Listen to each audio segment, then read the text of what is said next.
Hi everyone. So today we have a session on the fundamentals of logical reasoning. So what the clat consortium calls logical reasoning is called critical reasoning in other places.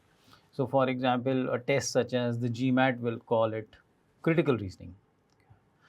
The difference that clat has brought about in the last 2 to 3 years is that uh, the logical reasoning is no longer based on just one paragraph. It is based on a passage. So you have to incorporate a lot more information than you would be required to do in, let's say, an 80-word paragraph. That said, logical reasoning is a topic that a lot of people struggle with. Okay. Perhaps the underlying reason behind that is that we tend to look at logical reasoning as an extension of English language.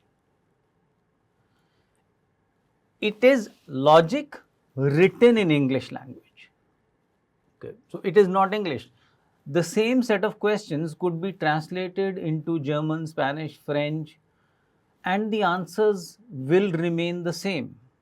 So, yes, we have to understand the language, we have to be able to read the language, we have to be able to understand the nuances of the language. Those are very important. Nuances, minor points that we perhaps overlook in a reading comprehension passage would can sometimes become very, very important in a logical reasoning passage.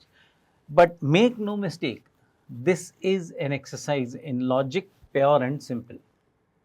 So, for two people who are equally proficient at English language, but one has logical reasoning skills and the other one does not. Now, this person with good logical reasoning skills, as long as he or she doesn't make a silly error, this person is going to get 90% or even 100% accuracy. The person who doesn't understand the basics of logical reasoning will get perhaps one or two questions right, and those two will be based more on luck or on the factor that some, at least one question type within the uh, logical reasoning realm also is also shared with the reading comprehension realm. So, a very, very distinct way of thinking is required for logical reasoning, and today we will take a look at that. So, what are the components of a passage that is the logical reasoning passage? It has the passage, of course, it has the question stem. The question stem is just the question part of it. What is the main idea of the passage? What is the author trying to prove? The author's argument will be strengthened if which of the following is true. Okay. Which of the following would most help us evaluate the argument? Which of the following is most analogous to the argument presented in the passage? All of these are question stems. They are just the question. And then after that, we get the answer options. Okay. So, obviously, one answer option is correct, three are incorrect. So, the three components: passage, question stem and the answer options. Major question types. Even if there isn't a question on main idea on a logical reasoning passage, you should always read for the main idea. Because except for a couple of question types, so I have written 9 question types here in logical. So, these are the 9 most commonly asked. If we go into the less commonly asked, we will have another 4 to 5 question types here. Now, assuming that there are 10 most asked question types, out of those, only 2 question types do not require an understanding of the main idea. That means 80% of your questions will require you to read for the main idea, will require you to understand what is the main idea of the passage. Now, in a passage, the main idea could be in the first paragraph, could be in the first sentence of the first paragraph, could be in the last sentence of the last paragraph, could be anywhere. Okay. Generally try to avoid stereotypes when it comes to, oh, the central idea must be located in the first paragraph. Because sometimes the first paragraph is given just to give a kind of a background to the event that is to be discussed. Assumption, we will talk more about the assumption question type. When we say strengthen the argument, okay, there is colloquial, informal language, and then there is very formal, very academic language. Okay. In a passage, in an LR passage, there will always be a point of view that the author is trying to push. He's trying to convince us that this is the right way, this should be done, this should not be done. If we do this, we will get this result. A is responsible for B. All of these, when he tries to convince us, that is the conclusion of the argument, or if you get very technical, that is the argument itself. Everything else is evidence supporting that argument. So, facts.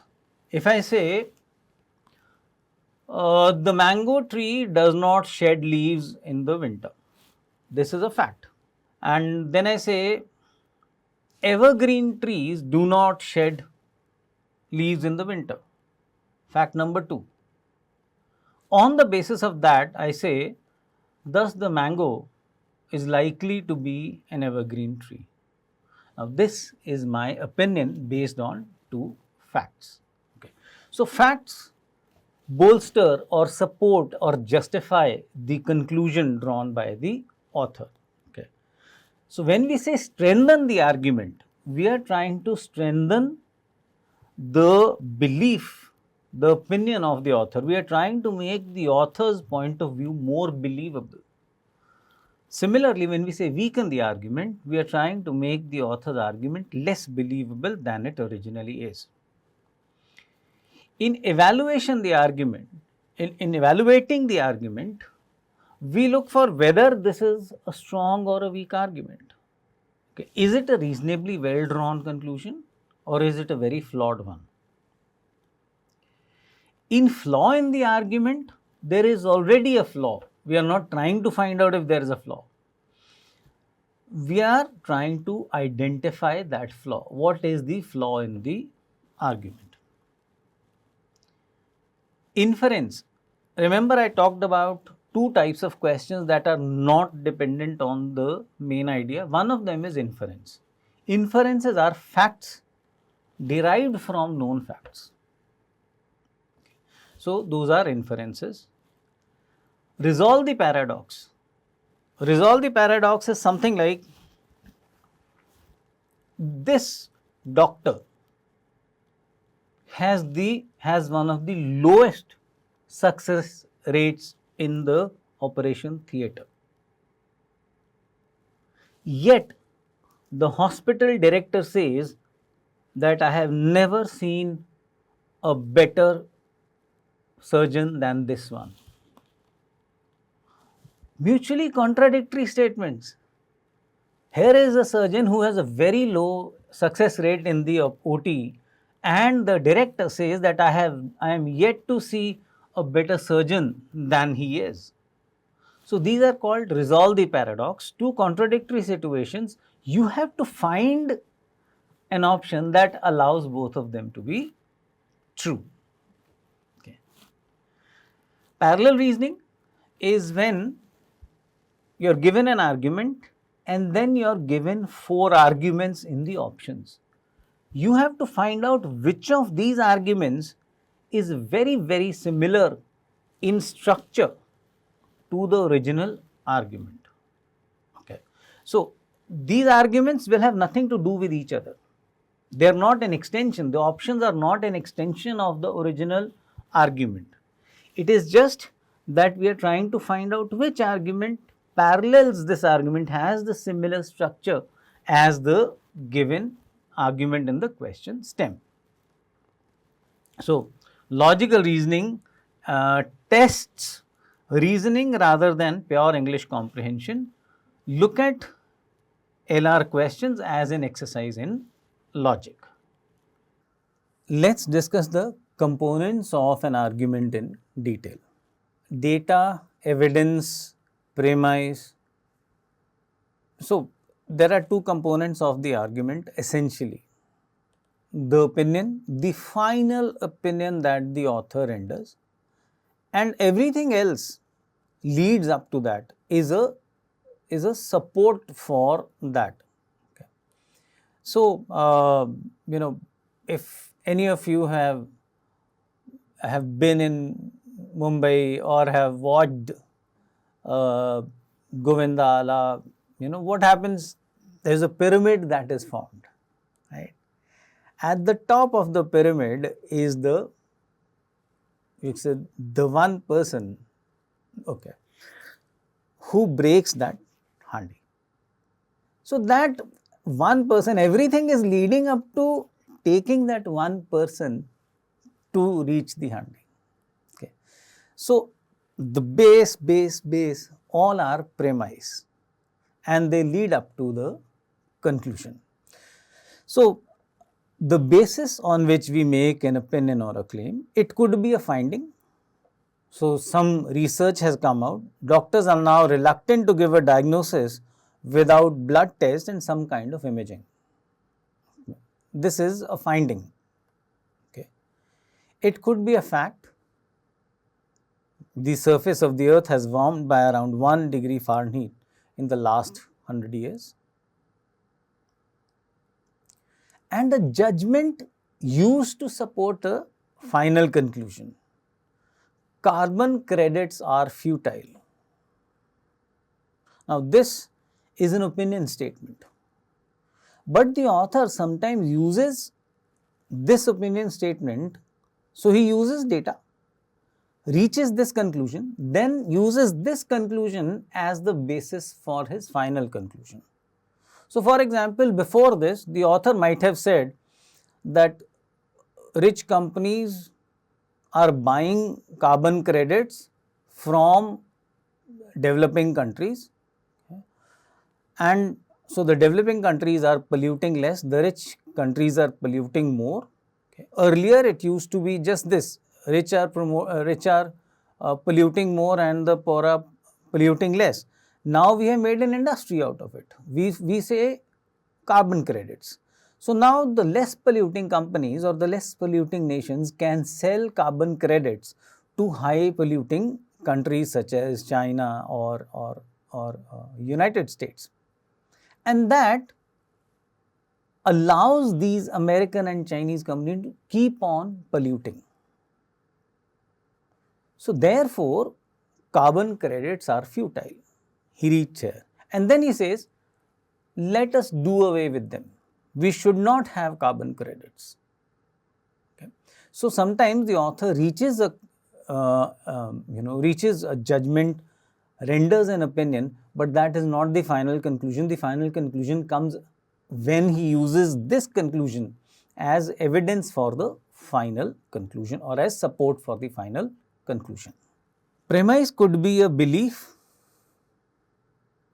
God resides in all living beings. Depends on whether you are atheist, theist or agnostic. So, this is a belief and it can be used as a premise. So, for example, I can say God resides in all living beings. A sparrow is a living being, therefore, God resides in sparrow. So, this is my argument. Then we have the conclusion or the main point or the primary purpose of the argument. This is everything that the author has been leading up to. Okay. A conclusion can be a claim. Junk food is a leading cause of depression. Okay. He can say then give information that in a study conducted at over 4 multinational universities, 500 adults in each university were given only junk food for 60 days and another 500 adults in the same universities were given balanced healthy food And at the beginning of the study, all of them had similar mental health, but at the end of the 4-month study, people who were eating junk food 3 times a day had significantly low mental wellness markers and had episodes of depression. Therefore, junk food is a leading cause of depression. So, it could be a claim, it could be a hypothesis, something that is not proven, but it is my hypothesis. Based on the data above, we can say that EQ may be a more important determinant of success than IQ. So, this is just a claim that I have made based on the information given above. It could be a proposal or a plan of action. We should impose anti-dumping duties on Chinese goods to protect Indian industry. So, before that or after that, I may go into a detail of the low import duty on these people makes Indian manufacturers unviable. Okay. So, pharma, a lot of raw compounds, medical compounds are manufactured in China and then they are imported to India, and we just put them in capsules and whatever, we convert it into a formal medical form and we sell it. Okay. So, now because these people are dumping these chemicals, pharma chemicals in India at a very low price because they are subsidized by the government, domestic Indian pharma salt manufacturers are finding it hard to compete with them. So, therefore, we should impose anti-dumping duties on Chinese goods to protect Indian industry, right. So, it could be a claim, a hypothesis, a proposal or a plan of action. Most passages in the LR section of the clat will be argumentative passages. What are argumentative passages? It doesn't mean there are two people who are having a full-blown argument, yelling and screaming at each other. No, that is our colloquial everyday usage of the word argument. In critical reasoning, an argument very simply means a piece of text where the author has rendered an opinion. He has an opinion. So, for example, if I say Sachin Tendulkar is the best batsman India has ever produced, it's my opinion. I am not getting into an argument with anyone. I am not saying, I am not responding to someone who says no, Virat Kohli is the greatest. I am not responding to someone who says Brian Lara is the greatest. I am saying Sachin Tendulkar is the greatest batsman that India has ever produced. Okay, so that is my opinion, right? And then I will write about it. I will give you additional information to kind of convince you that this is so. So, what is an argument? I just described it. An opinion supported by data. Let us look at the headlines kind of the LR passages from CLAT 2023 that was held in December 23. December 22, CLAT 23 was held in December 22. The first one was stiff test, editorial on depreciation of rupee and challenges before RBI. So, again here the author talked about how the rupee is depreciating, how the challenges before the RBI are increasing, and the author may have mentioned how the RBI should have done this, could have done this. So, this is, he is telling the RBI, he is telling the reader that this situation needs work. Then the second passage was good news, editorial on print media remaining the most trusted source of information. That is his opinion. I might say no, I don't trust the editorial at all. It is his opinion, and then he gives some data to support it. Both these passages incidentally were from the Telegraph newspaper. New Energy Conundrum by Sunita Narayan. So, it is about the new energy. So, how do you balance, our energy needs, solar, nuclear, okay, the old coal-fired, oil. So, how do you balance environment and managing the energy needs? So, that is the energy conundrum. How stereotypes affect middle-aged women's careers. So this read more like an investigation, more like a study. Okay, but it reaches a conclusion that at till a certain age, women are considered unreliable employees. After that, there is this perception, and after this age, they are again considered, reliable employees. Why are humans so susceptible to the doom and gloom of the news? From Humankind, a Hopeful History. So this is an excerpt from the book, and it delves into the details of why humans are so susceptible to bad news. Okay. So of the 5 passages this year, actually, I would say at least 4 were argumentative. So there will be an opinion, you have to read for the main idea, and that will be the point. Sometimes you have, let's say you have an old sweater in your hand, okay, and you pull one thread and it just comes apart. You keep pulling that one thread and everything comes apart till it becomes a mess of a heap of yarn on the floor. So that is your main idea. If you caught the main idea and you pull it, you will find everything else easier to do. The question types asked in CLAT 2023. Please bear in mind that the question type and distribution may vary from year to year. CLAT is still a young test. Okay. It is not set in its ways that, okay, it's too early for CLAT to say, I have found the perfect formula for testing the skills that I need to test. So there always exists the possibility that CLAT will introduce a new question type, take away an old question type, something like this. So, but when we talk about LR, the main question types that were asked were inference, facts derived from facts, application, I'll come to application later, assumption, parallel reasoning, resolve the paradox, strengthen and weaken. Okay. So we will discuss each of these in some detail as we go along. So this point I had raised earlier also. Everything except perhaps inference and resolve the paradox revolves around the main idea. In LR passages, the main idea can be just one sentence that all evidence leads up to. It can be anywhere, at the beginning, at the end, or somewhere in between. And please be mindful that the terminology of logical reasoning allows the interchangeable use of inference and main idea. So sometimes you are asked an inference question, okay, and it could say what is the main idea, or you are asked a main idea question and you are asked what could be the inference. So just keep an open mind about this. The reason this is important is because technically inferences are facts derived from facts.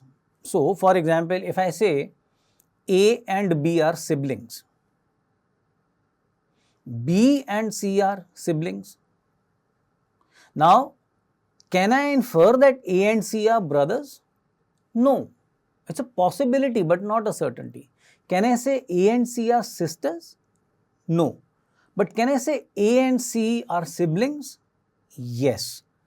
Based on the information provided to me, this has to be true. Can I say that A, B and C share the same set of parents? Yes, I can. Okay. So these are inferences, these are fact. Nobody can argue about these with you. Okay. But when I say Sachin Tendulkar has scored the most centuries, therefore he is the greatest batsman in the world. Now Sachin has scored the most centuries is a fact. Nobody is going to challenge you on that. But imagine you are sitting in a room full of cricket fans, hardcore cricket fans, and you make this statement that Sachin is the greatest batsman in the world, and there are cricket fans from all cricket playing nations. You are going to get dissent there. So that is the difference between inference and main idea. Alright. So the the recurring message is that read for the main idea, read for the main idea, read for the main idea. Okay. So, look, let me give you an example. A friend comes to you. Okay, this is a purely hypothetical example. I hope this never happens to any friend of anybody. So, a friend comes to you and he says, well, my parents could not send money this month, and there is some problem in my father's business. I still have to pay the college fee, and the hostel people are saying that they will evict me if I don't pay my pending dues. And my mess bill has also run up to 10,000. I don't have any money to give. So far, all of what your friend has said to you are facts. Okay. But can you guess where this is going? Will he keep on giving you facts, or will he stop and hope that you get the drift? Or will he stop and then say that I need your help? It's going to be one of the two things. Either he is going to stop and hope that you understand that he needs your help, or he is going to stop quoting facts and then say, please lend me some money, right? So that is the main idea. The main idea is when you have taken out everything that is noise, what is the last thing that is left? There are so many memes and gifs that say, भाई कहना क्या चाहते हो? So that भाई कहना क्या चाहते हो is the main idea. Okay. This passage, okay, I want you to stop, pause this video, read this passage, and then replay it so that you can see how I have read it and what is the main idea. So you read for the main idea, pause the video, read for the main idea. Once you have read for the main idea, restart the video, and then we will discuss. So I am going to give you some time to read this. It is very strange, this domination of our intellect by our digestive organs. We cannot work, we cannot think unless our stomach wills so. It dictates to us our emotions, our passions. After eggs and bacon, it says work. After beefsteak and porter, it says sleep. After a cup of tea, 2 spoonfuls for each cup, and don't let it stand for more than 3 minutes, it says to the brain, now rise and show your strength. Be eloquent, deep, tender. See with a clear eye into nature and into life. Spread your white wings of quivering thoughts and soar a godlike spirit over the whirling world beneath you, up through the long lanes of flaming stars to the gates of eternity. This is an excerpt from this book called 3 Men in a Boat. I made the mistake of carrying this book into a classroom. The students had to solve reading comprehension passages, and I thought, okay, they are going to take 40-50 minutes. I'll read the book in the meantime. I had to leave the classroom because I could not stop laughing. It's classic British humor. Okay. So, what does he say? What is the gist of this? The gist of this is that the author is kind of obsessed about food. Okay. And he says, when I eat this, I get this prompt from the food. When I eat this, I get this prompt from the food. So it's not just defining the functions that foods do. That would be perhaps correct, but very incomplete. Okay. The main idea is that the author is obsessed with food, okay, and he describes how food affects his moods. That would be the main idea. Now, another passage. what is the author's primary purpose in writing this? So hold on a second, don't start reading. What is the difference between main idea and primary purpose? The difference is minor but important. The main idea is the what of the passage. What did the author discuss in the passage? The primary purpose is the why of the passage. Why did the author write this passage? क्या लिखा is the main idea. क्यों लिखा is the primary purpose. Okay. A lot of times you will see that the correct answer, so I remember there was this passage that had all three questions. What is the primary purpose of the passage? What is the main idea of the passage? What would be a suitable title for the passage? The right answers to all of these three questions were more or less interchangeable. So, what is the author's primary purpose in writing this? क्यों लिखा? What does he want to convey? So now again I'll put, just put the video on pause. I'll give you some time, read, form an opinion about why did the author write this passage, and then we will discuss it further. This excerpt again is from the same book. Please go ahead. You can never rouse Harris. There is no poetry about Harris, no wild yearning for the unattainable. Harry never weeps. He knows not how. If Harris's eyes fill with tears, you can bet it is because Harris has been eating raw onions or has put too much Worcestershire sauce over his chop. So, in these three lines, what is the author trying to say? The author is trying to say that Harris is quite unemotional, quite meh in this aspect. Some could even call him stoic. Okay. But perhaps the author also wants to sarcastically convey that itna intelligence he doesn't have. To think on the next level, he doesn't have that kind of intelligence. Let's see. If you were to stand at night by the seashore with Harris and say, "Hark, do you not hear?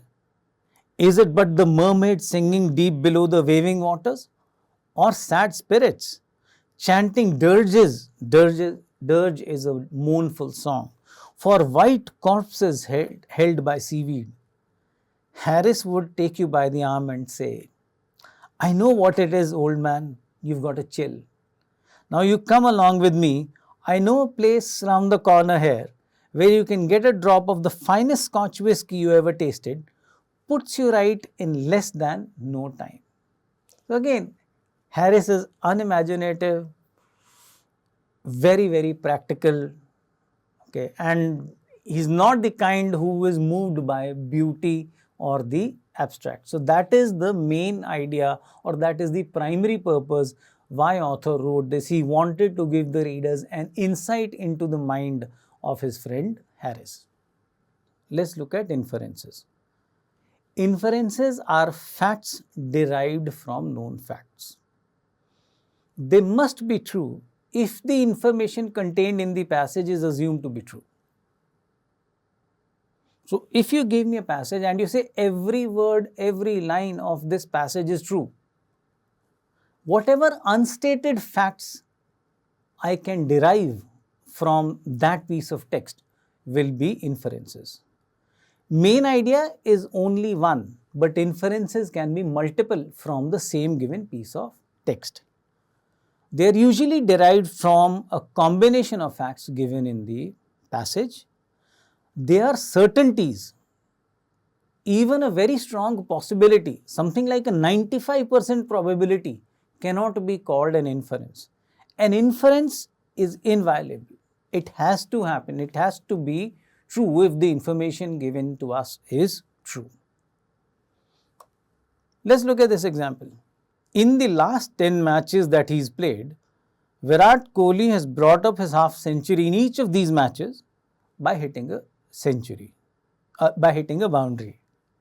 He is now batting on 49 and we can safely infer that his next scoring shot will be a boundary.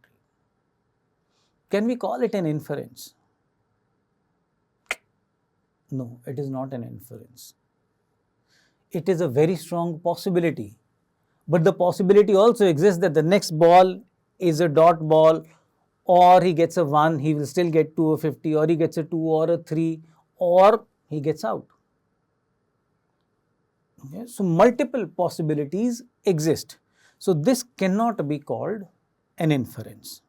Let's look at this one. This is from Sherlock Holmes. So, starting when Sherlock Holmes and Dr. Watson start living together.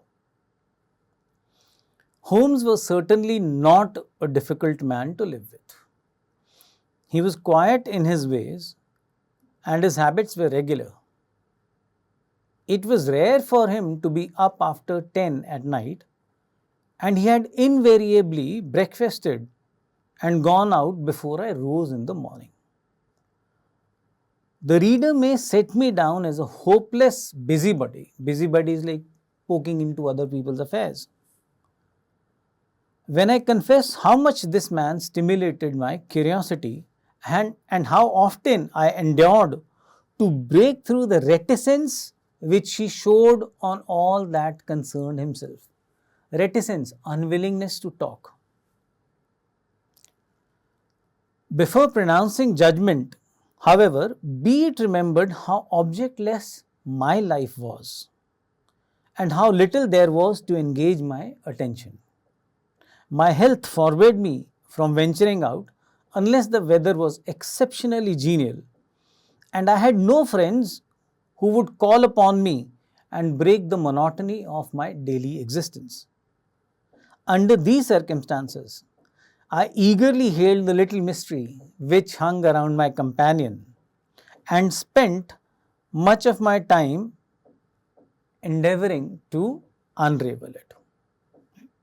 Let's look at what are the possible inferences here. So, my bad here, this was not supposed to, the correct answer was not supposed to show.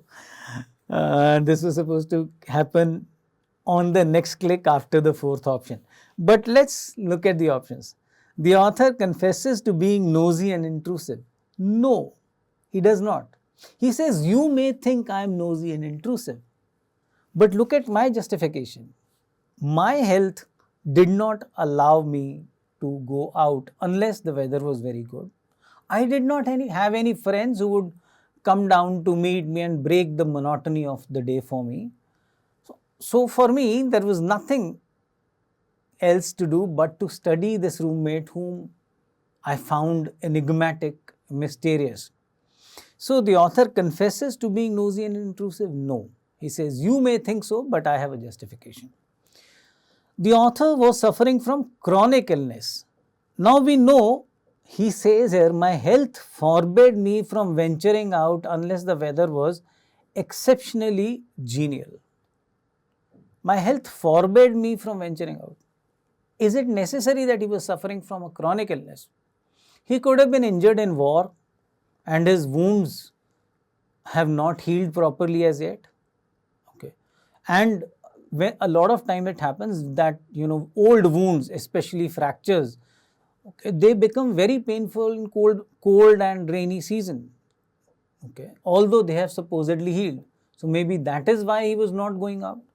We cannot say that he was suffering from a chronic illness. The author was suffering from ill health?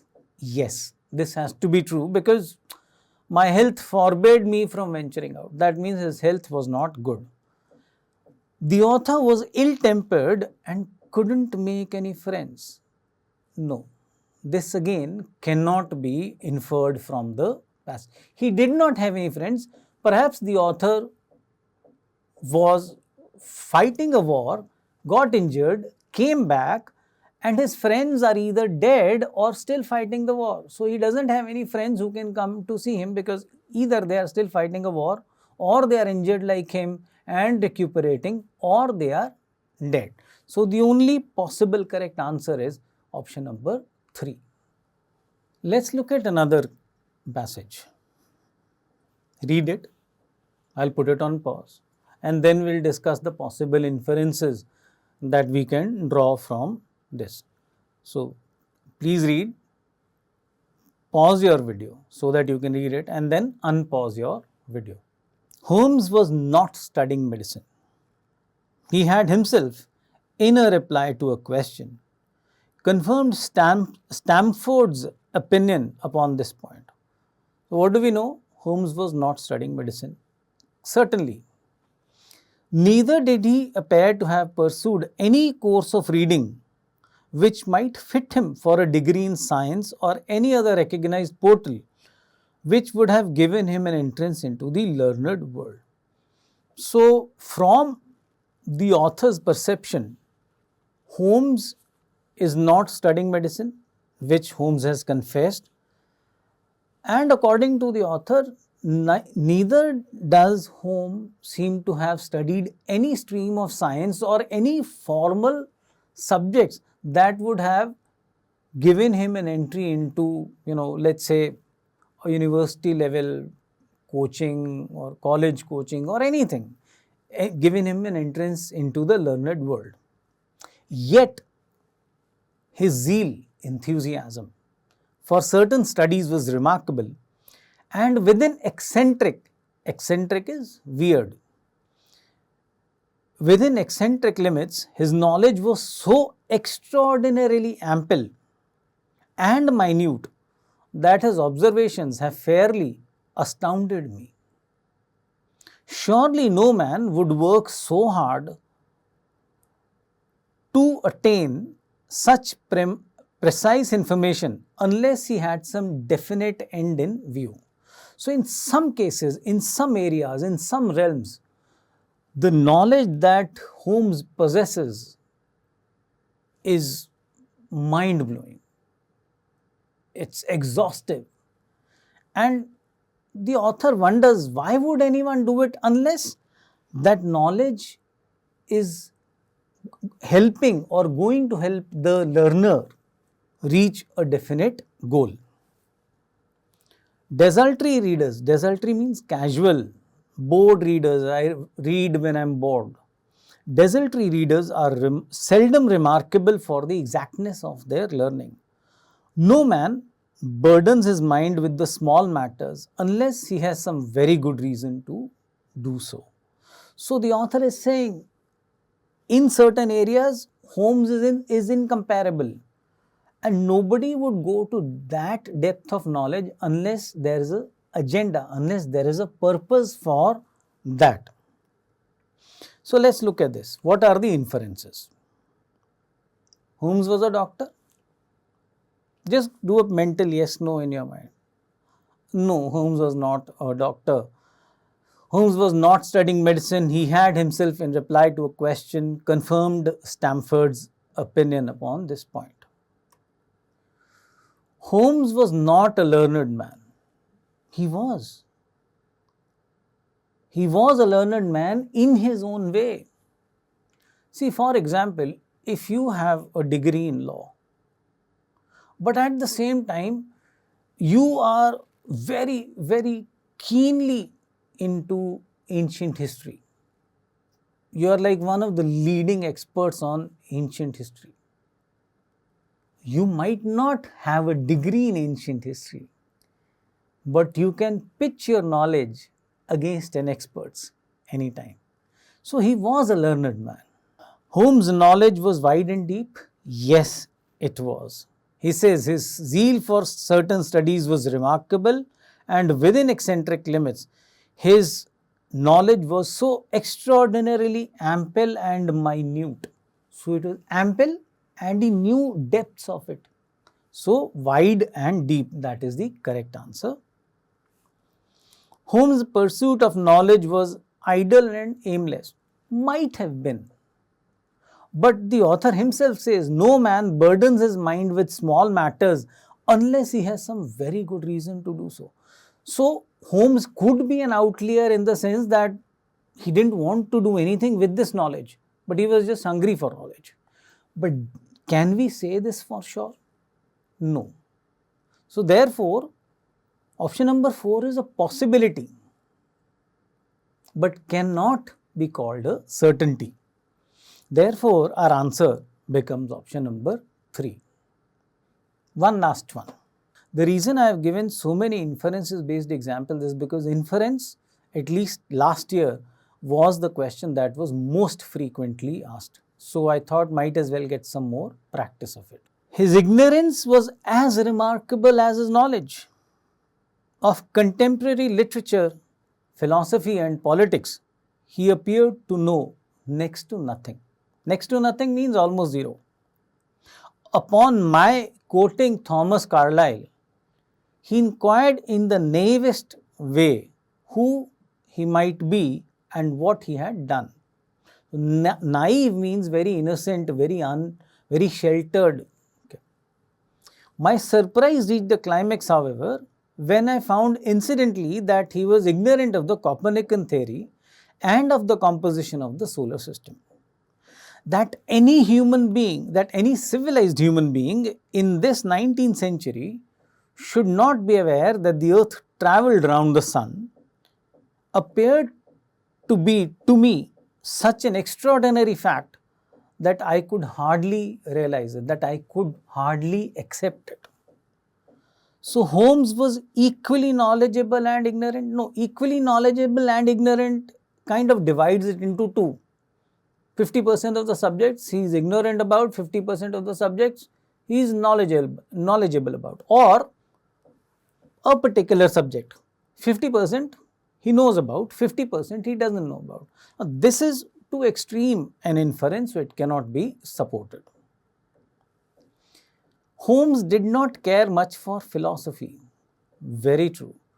Of contemporary literature, philosophy and politics, he appeared to know next to nothing. So, B is definitely true. Let's look at the next option. Any civilized person was expected to know of the Copernican theory. Yes, because that any civilized human being in this 19th century should not be aware that the earth travelled around the sun appeared to me such an extraordinary fact that I could hardly believe it. So that means people were expected to know this, just that Holmes did not know it. The author was ignorant about Thomas Carlyle. A trap option. The author obviously knows about Thomas Carlyle.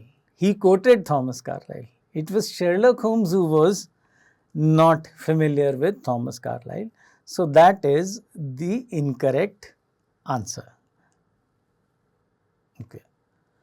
Let's take one more example. Dell, HP and Lenovo are the 3 largest selling personal computer brands in the United States.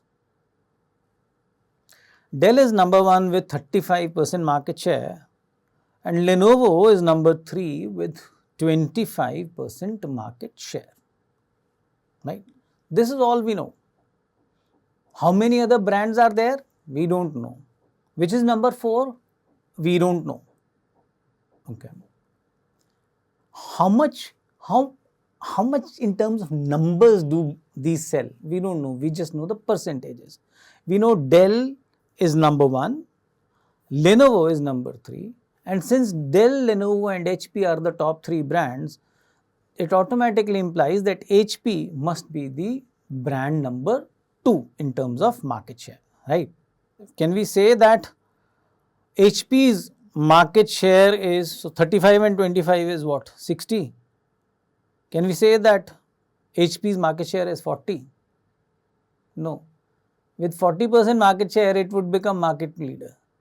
But we can say that the market share of Lenovo is less than 35%, but more than 25%.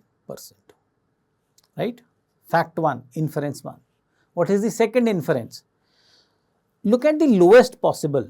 Dell is 35, Lenovo is 25. This is 60. Right? Now let's say HP is at 25.1. So this becomes 85.1. So the market share of the rest of the brands is around 14.9 at one extreme. But you go to the other extreme. The Dell is 35. Let's say Lenovo is 25, so 60, and let's say Lenovo is 25, let's say HP is 34.9. So 35 and 35, 70, plus 25, 95. 95, so this is 94.9 ek tarah se. So that would mean the combined market share of the rest of the personal computer brands is somewhere between 5.1 and 14.9%. So those are our next set of inferences. A very commonly asked question: strengthen and weaken the argument. A certain scenario is described and the test taker is asked to strengthen or weaken the main claim made by the author. So the first order of the day is to find out what is the author's claim. What is the main point? The opinion of the author is usually an action statement. It tells us what to do. So for example, something like Sachin has scored 100 centuries, he is the best batsman in the world. The author is asking us to believe that Sachin is the best batsman in the world. Okay. If I say that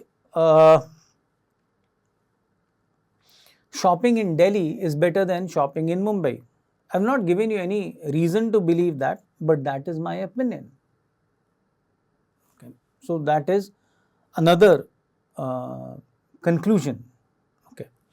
So the passage describes a certain scenario and the test taker is asked to strengthen or weaken the main claim made by the author in the passage. Important things to note. Number one, strengthen and weaken correct answer options will always bring in new information. That said, just because an option brings in new information doesn't mean it is the right answer. So it has to bring in new information, but just because it brings in new information, it doesn't mean it is the right answer. It could be totally irrelevant also. Okay. Something that is mentioned in the passage, or something that can be inferred from the passage, or something that is a mere restatement from the passage cannot strengthen or weaken the argument. Whatever is contained within the argument has already given it a certain structural strength. Let's say this is at 50% strength. Now I keep repeating the same things over and over, the structural strength is not going to go above 50. To make it stronger beyond 50, I will have to bring in new information. Okay. You know, there is this example.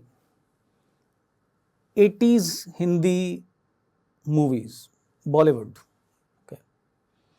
The hero has a friend who is very short-tempered, keeps getting into fights with everyone. And the hero is always telling him, dude, chill. Right? And then this friend gets into a very public argument with some local dada. And both of them tell each other, I'll kill you. Cut to the night. Hero's friend goes to the dada's house to sort things out, to apologize, to say, you know, I'm sorry, I just have a bad temper. I'm not a bad person. I have nothing against you.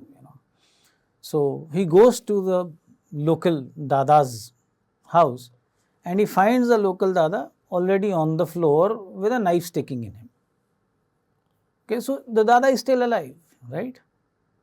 So the hero's friend kneels down next to him. Who did this to you? Tell me who did this to you? And then he takes out the knife because he wants to reduce the pain. And then that local dada dies. And the neighbors see.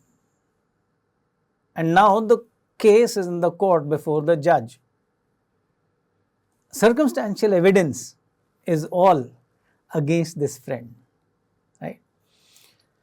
Now the hero says, but my friend has a temper that goes up and down like anything. He has never hurt a fly. He just went there to apologize. The judge says, I am not convinced. bring me something new. Now the author goes looking while his friend is, as Sholay would say, piecing Chucky in the jail. Okay. This friend goes looking, the hero goes looking, and then he finds out that this local Dada had some enemies, okay, and they had a run-in just a day prior, and now they took advantage of this spat with the hero's friend to kill this guy. The hero is able to find some new evidence, present it to the judge, and now the judge says, yes, now it seems believable. So your role is the same. If you keep on repeating the initial information, the initial evidence that you brought before the judge, is going to say, get out, I'm not convinced. You have to bring in new information both for strengthen and for weaken options. The number 2 thing, very important, is that strengthen does not mean prove. You don't have to prove it. If the original argument was believable on a scale of 10, was believable at 5, you make it 5.5, you have strengthened the argument. If you want to weaken it, you make it 4.5 rather than 5, you have weakened it. So a weak option that just marginally strengthens or marginally weakens the argument can also be the right answer. So we are looking at strengthen and weaken questions. We discussed just the fundamentals of it. What types of scenarios are involved? One is a plan of action is given. Do X, get Y. Because inflation is high, the RBI should increase interest rates. So it's essentially saying, do X, RBI increases interest rates, get Y, inflation goes down. Do X, the government should start police verification of everyone buying high-powered bikes. Why? Because chain snatchers often use high-powered bikes. So what is the do X, get Y here? The do X is start police verification of everyone buying high-powered bikes, and you will be able to cut down the incidence of chain snatching. So that is one plan of action.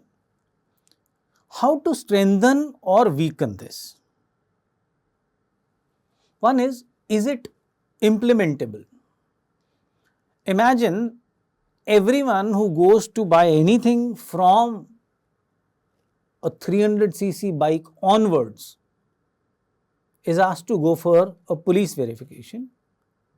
Even someone who's buying 20 lakhs bike. So imagine Dhoom, but now John Abraham is snatching chains rather than pulling off big crimes. So is it really doable?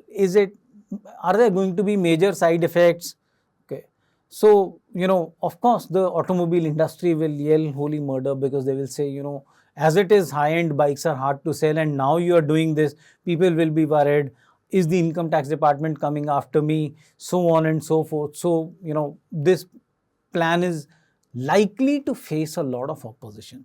So, how to strengthen? Is this plan implementable? If it is implementable, if there are no major side effects, then you can use it to strengthen the argument. But if it is unimplementable, if it is hard to implement, and or there are going to be major side effects, then it weakens the argument, then it will not strengthen the argument. Okay. So that is one thing. For a plan of action, see whether the plan is implementable, and the second thing that you have to check, the plans are the options. And the second thing that you have to check is, will it have major side effects? Okay. So that is the 2 things that you check. When implementation is feasible, then we use it to strengthen the argument. When the implementation is unfeasible, then we use it to weaken the argument. When there are no side effects or good side effects, then we use it to strengthen the argument. And when the side effects are negative, then we use it to weaken the argument. If you want, you can take a screenshot of this slide. because this makes it into a kind of a mathematical approach. So I think this will be very useful in strengthening and weakening argument approach. The other one is X causes Y, cause and effect, or X does not cause Y. How do you strengthen that X causes Y? So let's take an example. In the hill city of Somerville, ice cream consumption doubles during the summer months of May to July. During the same period, petty crime in Somerville jumps by 300%. Clearly, eating ice cream unleashes criminal tendencies in people. The only time I have seen criminal tendencies unleashed while eating ice cream is when my niece and nephew fight over that tub of ice cream. Okay. Otherwise, I have not seen that. So, what is the author trying to show here? He is saying cause is ice cream consumption and the effect is rise in crime. Okay. So, two types of cause and effect scenarios are there. One is data driven. Now, this is data driven. Ice cream consumption doubles, petty crime trebles.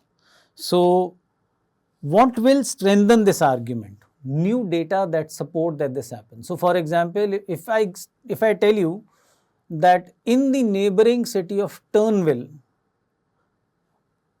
during summer months, the ice cream sales go up to 300% and the petty crime goes up to 500%. Does it still prove that ice cream is causing crime? No, but you are getting another example that there is another city where high ice cream consumption is leading to higher crimes. This does not prove, but for the skeptic it is like 2% more believability, and that has strengthened the argument. Okay. Alternatively, we can have new data that challenge this. How will I challenge this? I say the summer months are peak tourist season in Somerville, and petty criminals descend in droves to target tourists who they know will be there for a short time and will not be able to pursue their cases. So, come May, tourists come to Somerville. Come May, petty criminals, chain snatchers, pickpockets, con artists, okay, bag snatchers, chain snatchers, they all come to Somerville. Okay. So, ice cream consumption is high because of heat. Right? But the crime is not high because of ice cream. The crime is high because criminals descend on this town. They know rich tourists are going to come here. Let's target them.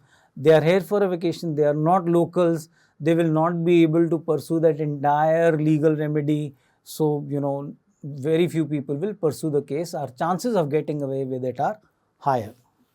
Okay. Sometimes there are non-data driven. You don't really give any credible information that this is so, but you simply say, oh, full moon turns men into werewolves. All right. Additional reasons to believe that this is true. Yeah. I once saw my friend Paul turn into a werewolf. Additional data. Or it has been written in thousands of books across countries, across centuries, that on full moon certain men will turn into werewolves.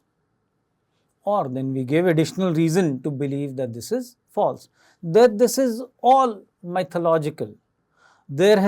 Scientists have studied this phenomenon for over 200 years and have found no evidence of it. This will weaken the argument. So, do X get Y, course of action, and the cause and effect. These are the two very popular scenarios in the strengthen and weaken arguments.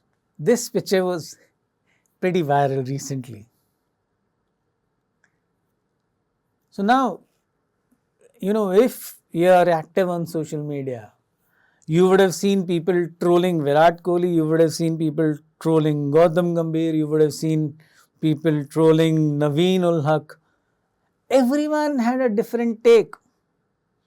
Somebody is saying, oh, Virat Kohli is telling Naveen that you are like the dirt on my foot.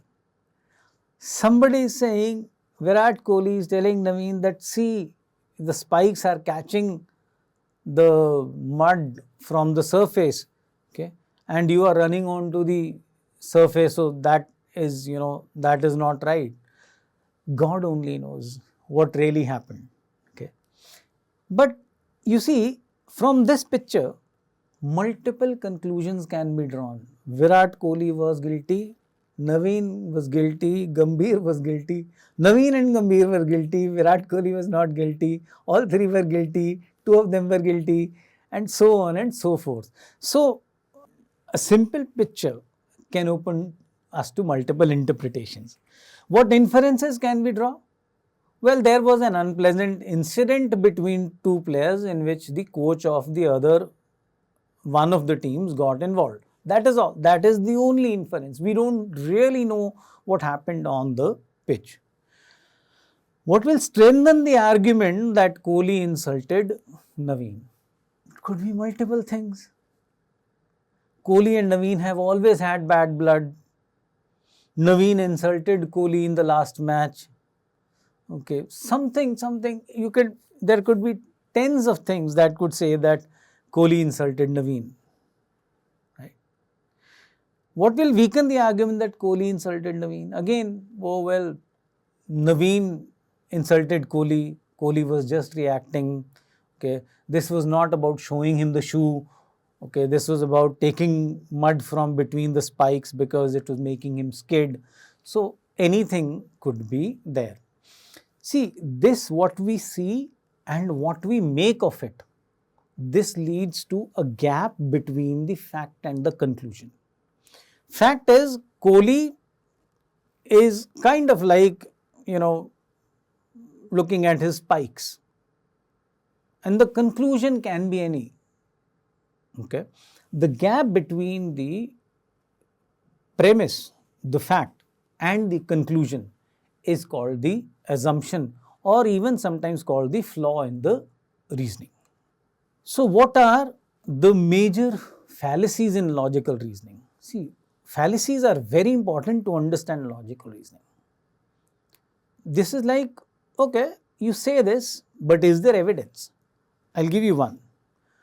A study found that women who owned horses, we classify these women with X, had a much lower incidence of heart disease, Y, than women who did not own horses. So, a study found this.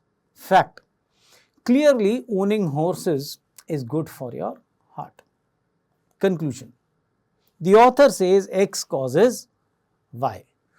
But it could also be that Y causes X. These women are healthy and that is why they can take care of horses. So, Y causes X. It could also be that X and Y are caused by independent causes. Okay. For example, it is possible that these women are already healthy. Okay. They have see, owning horses is a very expensive business. Okay. It's not for everybody, even in the United States.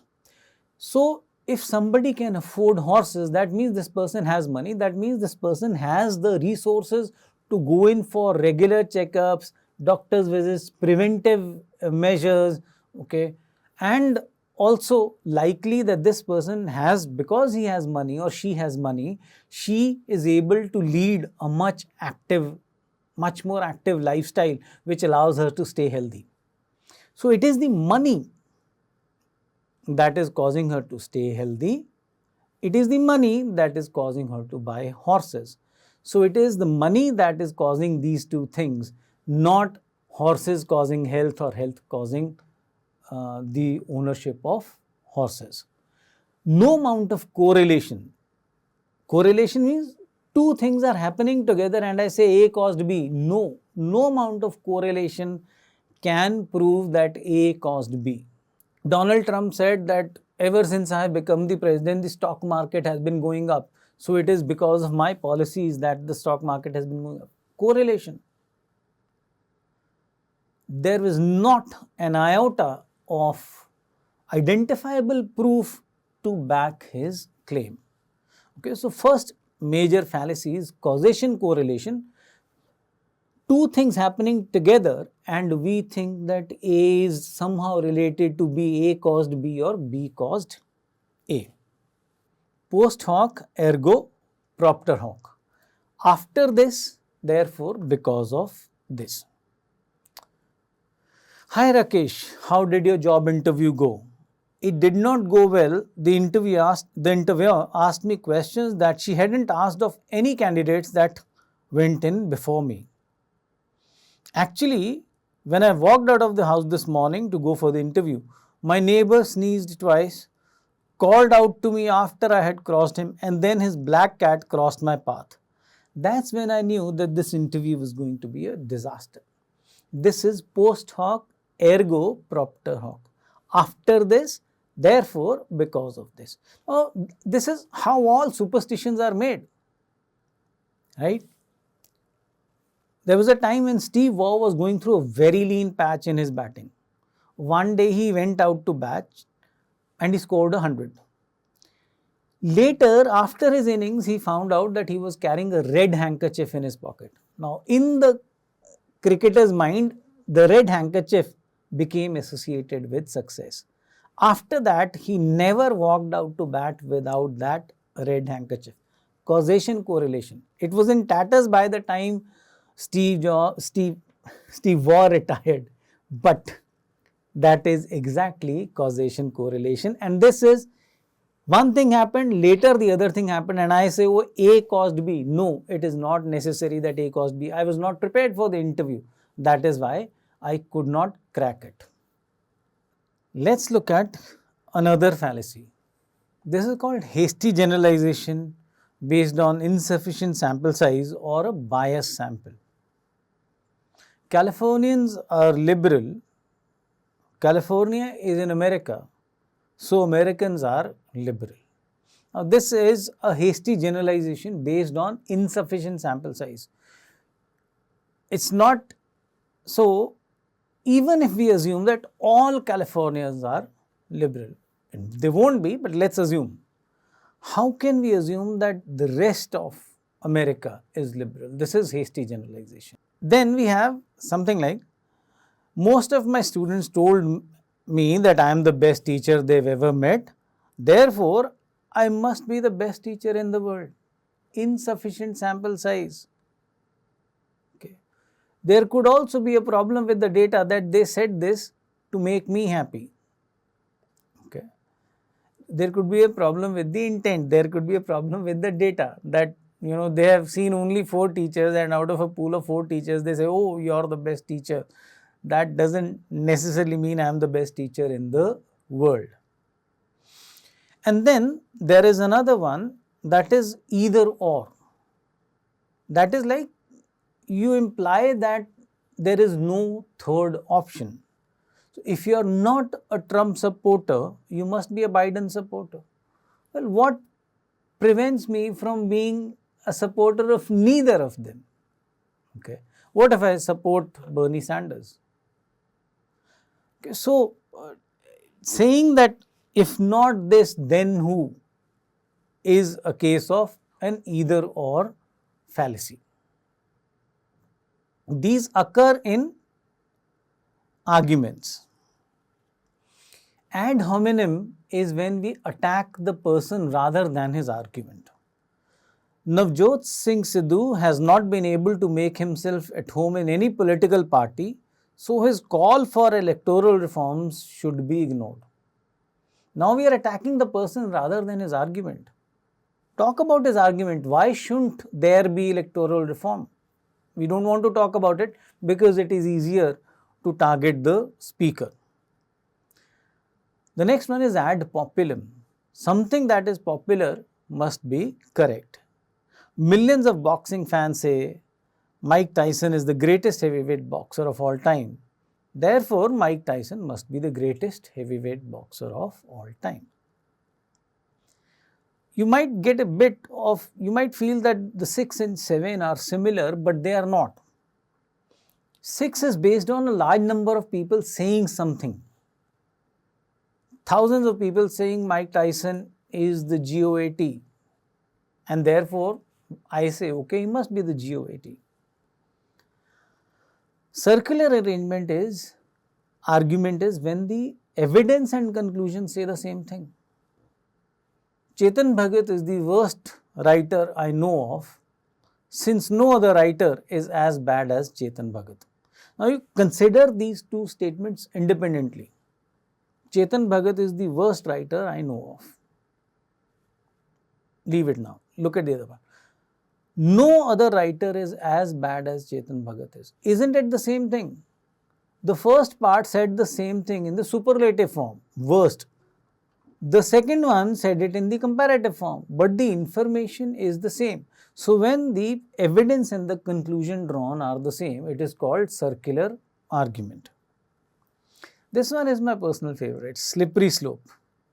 It's like, if we allow one bad thing to happen, it will lead to another bad thing to happen, it will lead to a further bad thing to happen. So it will start off a cascade or a dominoes reaction of bad things happening.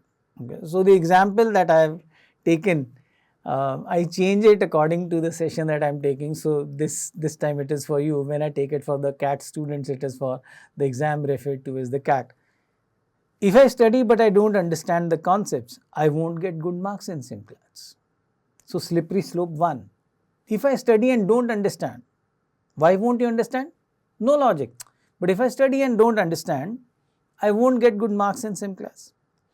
If I don't get good marks, so that is one slippery slope leading to another. If I don't get good marks in the sim class, I won't be able to get good marks in the actual clat. If I don't get marks in clat, I won't be able to join a good law school. This should have been unable. If I am unable to join, pardon the typo, if I am unable to join a good law school, I will not become rich and successful. If I don't become rich and successful, I won't be able to buy a BMW. If I am not able to buy a BMW, I won't be able to impress people. Therefore, I should not bother studying, because if I am able to understand the concepts, then this will happen. So we took one thing, we said if this happens, then this will happen. If this happens, then this happens. If this happens, then this happens. We rolled down a mountain. And then we said, so we should not allow that first thing to happen. That is called the slippery slope fallacy. Of all the fallacies, the first 5 are the most commonly used. And of the first 5, I would say the first 3 are even more commonly used. So what are assumption questions? There is a very simple formula for assumption. You break up the argument, you will find the opinion of the author, the conclusion, you will find the premise. There won't be anything else. Now, P plus A assumption is equal to conclusion. You are given the premise, you are given the conclusion, but the assumption is not given to you. The assumption is something that you find from amongst the given options. Okay. It is something that the author does not state because he feels that this is very obvious. So, number 1, assumptions are never mentioned in the passage. They are things that the reader is asked to assume. Number 2, assumptions. So, once you identify the right option, the assumption, once you add it to the argument, if you add it to the argument, the author's conclusion will become more believable. And third, if we negate this, if we negate the option, it should weaken the argument also. You found the right answer, you added to the conclusion, argument, the conclusion became more believable. But if you negated it, negated the option, the conclusion should also get weakened. Okay. Be wary of the difference between a strengthening option and an assumption. a strengthen option when negated will not weaken the argument. It will leave it the way it is. It was before you added the argument to it. Let's look at this. Sam says, Tina and I had a bit of an argument 2 nights ago. We were supposed to meet for dinner and she bailed out at the last moment. I spoke rudely to her. Since that night, I cannot get through to her via calls or texts. My calls to her aren't getting connected and my texts aren't getting delivered. I am sure she has blocked me.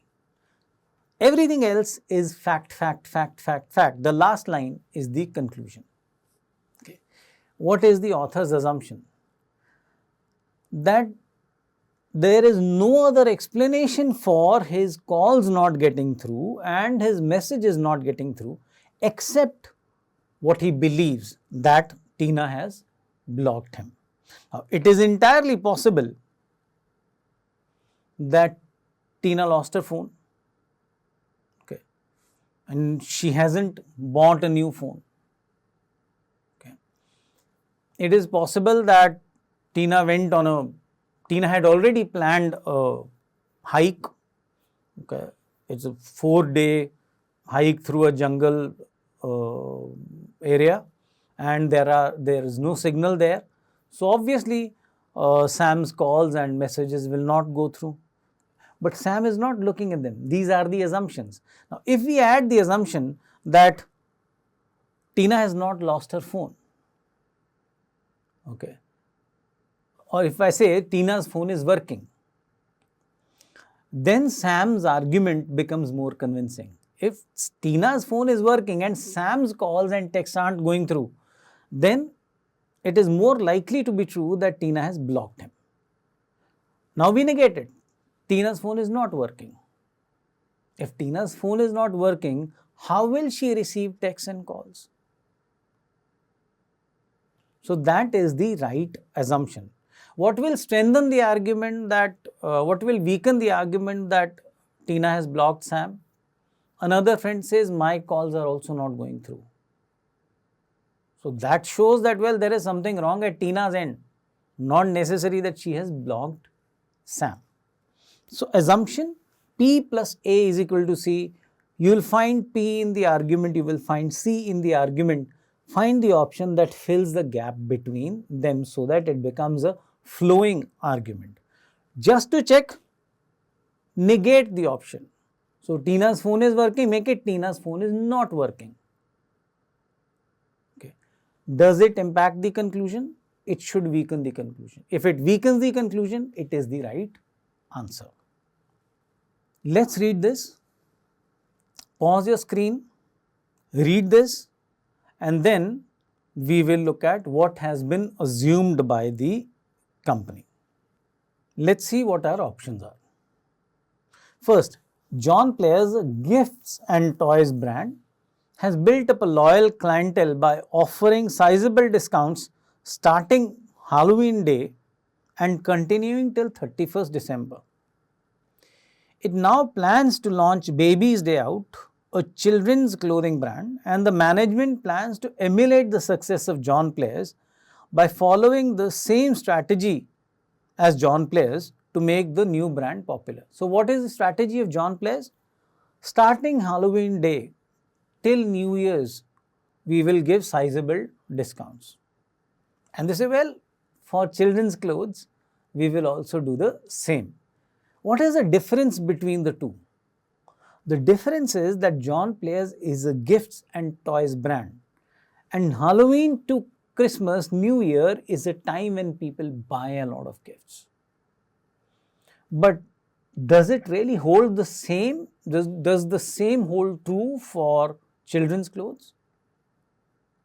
Okay, that is what the company has assumed. So here the answer, I have not given the answer option. The answer will be that the company assumes that the high sales seen during Halloween to December in gifts and toys will also translate into sales of babies' clothes. Okay, so that will be the assumption. Now we negate it.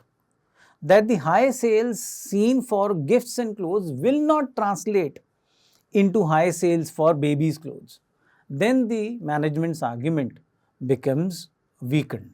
So, the answer should be something like this. Okay. Let's look at parallel reasoning questions. We discussed earlier, parallel reasoning is finding an argument that has the same structure as the original argument. So, your options will have nothing to do with the argument in the question, except that they will be complete arguments and you will have to find the argument that has the most similar structure to the one in the question stem. Okay.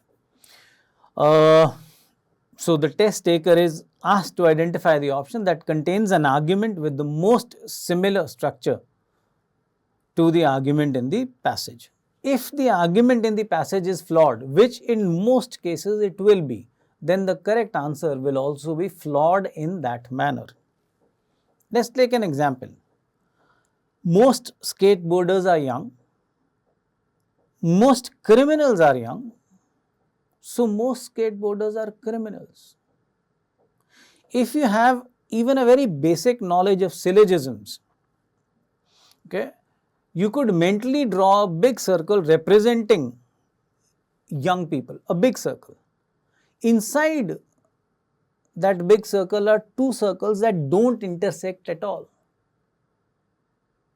Okay, one small circle is skateboarders and the other small circle is criminals. Are they both young? Yes, they are both subsets of young. Okay, but is there any overlap between criminals and skateboarders? No. Okay, so this is a very flawed argument. Okay, a similarly flawed argument could be most grandparents are old, most politicians are old. So, most grandparents are politicians.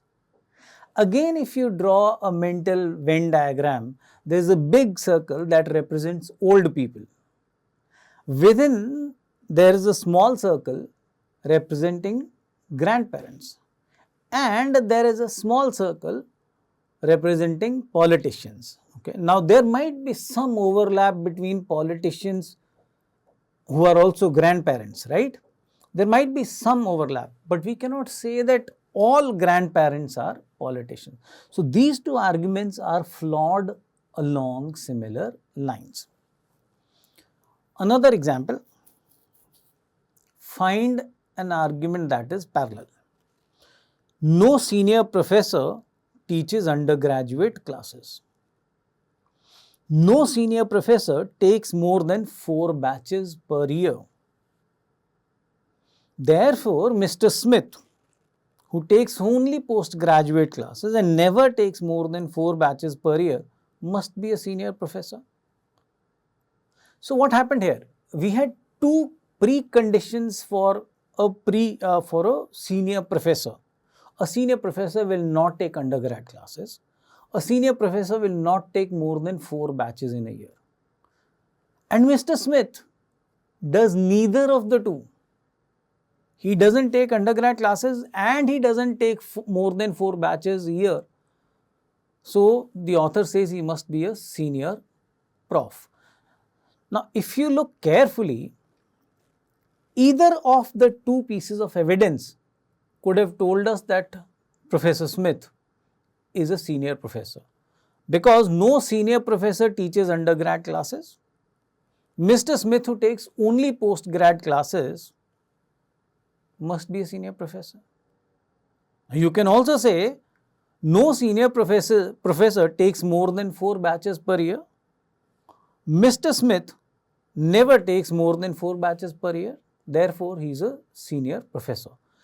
Both the pieces of evidence individually could have given you the conclusion. You did not need both of them. Let's look at a parallel argument. All buildings constructed before 1950 are exempt from municipal tax. All buildings with over 20% open area, so there is a word missing here, area, are exempt from municipal tax. Therefore, Raj Mahal, which was built in 1948 and has 25% open area, must be exempt from municipal tax. You look at each evidence in isolation. All buildings constructed before 1950 are exempt from municipal tax. Therefore, Raj Mahal, which was built in 1948, must be exempt from municipal tax. Look at the other piece of evidence. All buildings with over 20% open area are exempt from municipal tax. Therefore, Raj Mahal, which has 25% open area, must be exempt from municipal tax. Either of the two pieces of evidence could have justified that conclusion. So, both are parallel, right? So, this is parallel reasoning. The next one is resolve the paradox or explain the apparent discrepancy. Remember, premises, we always take premises to be true. The moment we start challenging the premises, we cannot ever critically reason. So, in a paradox question, what happens is there are two contrasting premises. But since these are premises, these have to be true. So, you have to find a way in which the two premises can be true. This is kind of the example that I shared with you. According to the director of Swarglok Hospital, Dr. Yamadut is the best trauma care surgeon that she has ever met. This is surprising since Dr. Yamadut succeeds in saving around 40% of accident victims, while the national average is around 55% survival rate. Paradox. She says Dr. Yamadut is the best trauma care surgeon, the director of Swarglok Hospital. So, this is all me.